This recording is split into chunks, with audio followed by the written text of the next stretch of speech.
Hey, I'd like to welcome you to another episode of Mission Matters. My name is Adam Torres, and if you'd like to apply to be a guest on the show, just head on over to missionmatters.com and click on Be Our Guest to apply. All right, so today's guest is Brooke Lively, and she's founder and president over at CathCap. Brooke, welcome to the show. Thanks, Adam. Happy to be here. All right, Brooke, so we got a lot to talk about here today. So a lot of business owners, a lot of executives, a lot of entrepreneurs that listen to this show, and we're going to talk a little bit about maximizing value. I know one of the things that you do over at CathCap is, as a fractional CFO service, is you're helping businesses to get to the point at many times to where maybe if they were exiting, that they'd be able to maximize that value and have everything in order. So we're going to get into that, and we're going to get into a whole lot more. Before we do, I'd just like to know, where did this start for you? Founder, I see the name founder here. Were you always an entrepreneur? How'd they suck you in? You know, I grew up in a really entrepreneurial family. I was talking to my mother about this actually last week, and we went through the family, and I have a rather large family. There, over 100 of us live in a 5-mile radius. Really? And what city is this? What city? I live in Fort Worth, Texas. Okay. There's 100. That's amazing. Go ahead. I'm from Detroit originally, and my family's pretty big over there, and there's got to be hundreds over there. My grandmother lived to see 5 generations. She's no longer with us. She's looking for my Oh, my God. 5 generations, so a lot of families. So when you say over 100 of you, I'm like, whoa, it's the Brooke Lively, the whole family over there. Go ahead, please. Yeah. We've got all the generations. That's exactly what it is. But so we went through everyone who worked. And interestingly enough, there was, in every branch of the family, in every generation, there was the one-off person who was an employee. And wow. Everybody else owned their own business. Interesting. Yeah. So it's the exact opposite of what most families have, where everyone is an employee and there's the one entrepreneur. Yeah, that's true. Do you remember what your first business was? Like, when did you kind of start cutting your teeth in entrepreneurship? I don't know. Were you selling candy, or what was that? Well, we've been friends in school. You sell this, I sell that. We do a barter, a partnership. I don't know. I think it was in about 2nd or 3rd grade, I got a lemonade stand, which, by the way, my family still owns. And my nephew is now using it. I can't. Are you serious? That's amazing. Oh, totally serious. Generational family stand, and now he's got 100 clients that he was legacied into for that lemonade. I know. But the size, this thing was awesome. It had a little tray that flips down in the front so you can display all your merchandise. Mm-hmm. And then the sides are chalkboards, so that you can put up your EverCheck, dynamic pricing. And it was great. I love it. Yeah. Oh, wow. That's amazing. So I guess fast forwarding just slightly here. So at what point did you think that, being a fractional CFO or going down that route and starting that business or going into that side of things, when did that become a reality for you?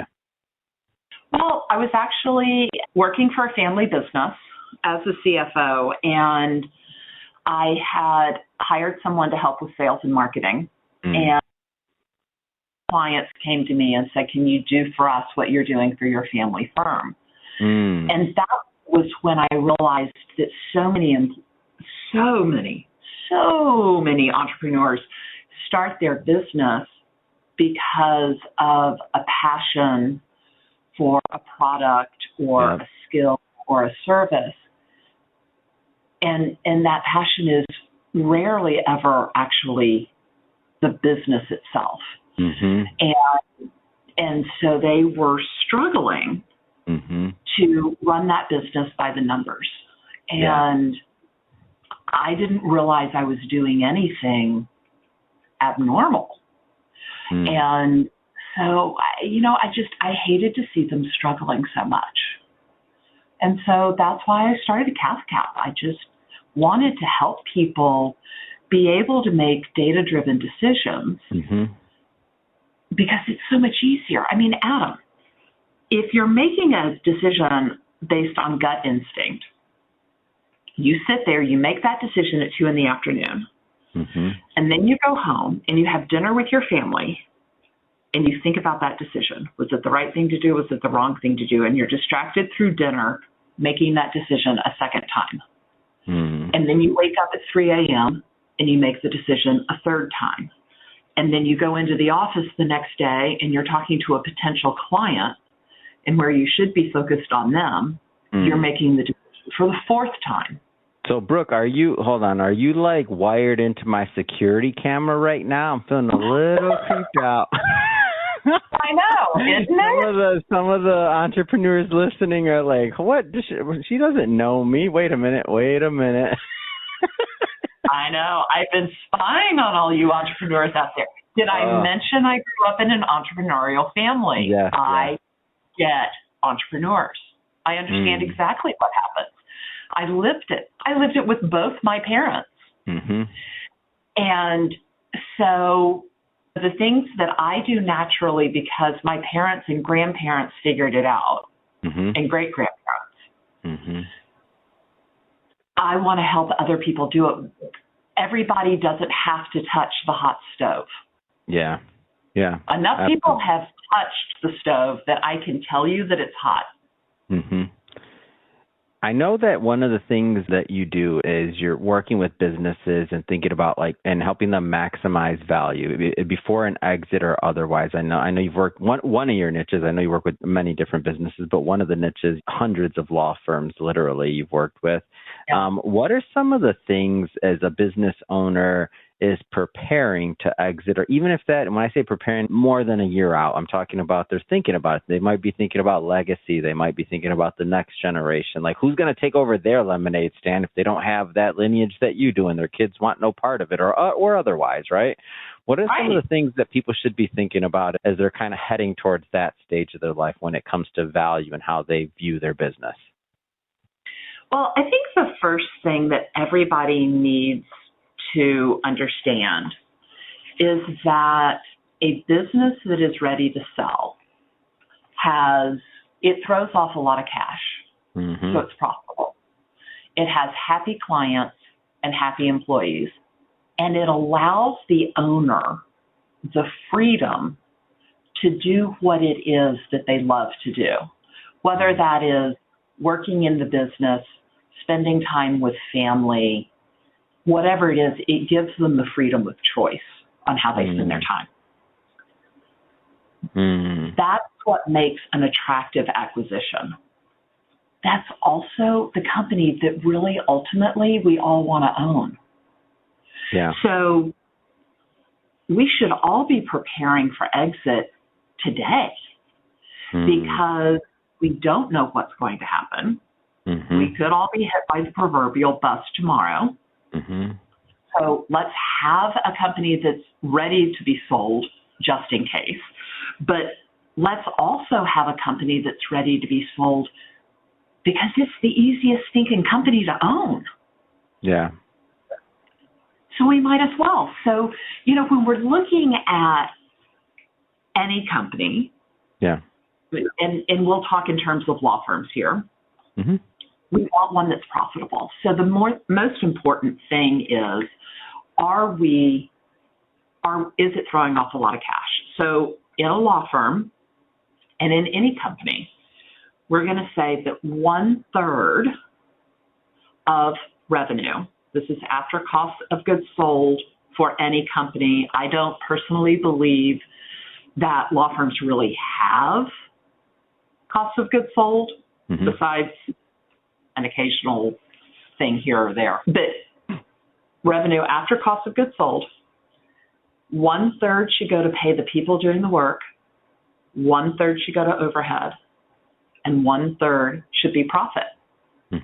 So are you getting that 1/3? And that's going to be the biggest determinant of whether or not you're going to sell for a good price. Whether it's a law firm or a manufacturer or an ad agency. Yeah. You're profitable.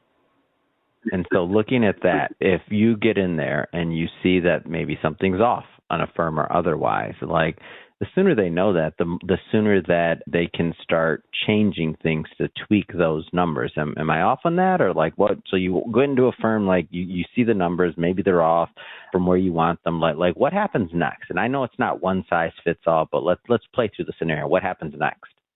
It's not one size fits all, but yeah, you've got to start changing the numbers. Mm-hmm. If they're overpaying in their people, if they're spending more than 1/3 on people, that is a hard thing to fix, because I got to tell you, your team is not very responsive when you walk in and say, I'm going to cut everybody's salary because I'm paying you. Brooke said, we hired this new fractional CFO and we realized, oh, snap. Blame it all on Brooke. Oh, you're getting the people that listen to this, if they're not a CEO or entrepreneur, you're getting 0 referrals from the employees. That's for sure. Go ahead. Yeah, that doesn't do a whole lot for morale. So I'm going to tell you, there are little things you can do. Mm-hmm. You can change comp structures to a little bit more incentive-based, so they could make more money if they have a higher performance level and you lower the salary, but ultimately you create a plan where they have the potential to make more money. But attrition really is your best friend in those kinds of cases. Like there is natural turnover in employees, and that's really the thing that's going to save you. So fixing your people problem takes a long time. We're working with a group out of the Midwest, and we redid their comp plan, I think 3 or 4 times over as many years to try to get it sort of where we wanted it. And in the meantime, as people quit and new people were hired, we hired them with the comp plan we ultimately wanted everybody on. So it was a multi-year process to get that fixed. Now, if you're over in your overhead, that is so much easier to fix. We can almost always get out of a lease and find somewhere cheaper. You can find another service provider. You can change software, though changing software always comes with its own set of expensive problems. Yeah. You know, your marketing is in this. Are we spending money in places in marketing where we're getting a really good return? For every dollar we spend, are we getting at least $10 of sales? So those problems are much easier to fix. You're going to see a much faster turnaround than you will in people. But you've got to turn both of them around. Yeah. That makes a lot of sense. And what I like about this too, though, is that when you talk about running the business by the numbers and getting all your numbers in line and all this, you can make different decisions that they may be painful in the beginning when you're making them, or some of them may even just be like, hey, did we need that software? Did we need this? Some of them might just be, I'm sure you find just like lost money that's just being blown. And it's like, well, were you even paying for this? Why are we paying for this? And nobody can answer, right? I'm sure that's happening. Like, and how long have we been paying for this and all these things? Like, so once you start going down that area and getting closer to where you're at, I mean, just ultimately, I feel like the business owners are happier. Yeah. Yeah. And Adam, it happens in every single company. It happened in my company. We hadn't done that in a while. And we went through recently, and my COO is sending me messages on Teams going, what is this software? I'm like, I don't know what that is. She's like, well, we're paying $400 a year for it. I'm like, I don't need it. Can we not do that anymore? at some point, we needed it for something, and we got it and then forgot about it and aren't using it. So even with the CFO company, it happens. So you do have to go in and look at those things periodically, because it happens. It's human. And that's okay. Just be aware of it. That's fair. Well, Brooke, I have to tell you, I know you got my wheels spinning and you got me thinking about ways to what we need to do as a deep dive. And now I'm going to be looking at my personal finances too. Like, who am I paying for? What kind of subscription did somebody sign me up for at some point that I don't remember? I mean, I'm sure there's lost money. You're going to find that gym membership from 2017. Oh my gosh! No, you're probably right. That might be true. And if anybody has a charge from Mission Matters for a product that you're not using anymore, keep paying for it. It's okay. Other than us, cancel all the rest. It's fine. No, I'm just playing. We don't even have anything like that. I'm just playing. But Brooke, seriously, this has been a lot of fun having you on. If somebody wants to continue the conversation, learn more about the CFO services that your team offers, and just connect in general, how do they do that? I think the easiest way to get in touch with us is our website. It's cathcap.com, CATHCAP.com. Fantastic. And for everybody listening, just so you know, we'll put the links to that in the show notes so that you can just click on the link and head right on over. And speaking of the audience, if this is your first time with Mission Matters and you haven't done it yet, hit that subscribe or follow button. We have many more mission-based individuals coming up in the line, and we don't want you to miss a thing. And Brooke, again, thank you so much for coming on. Thanks for having me, Adam.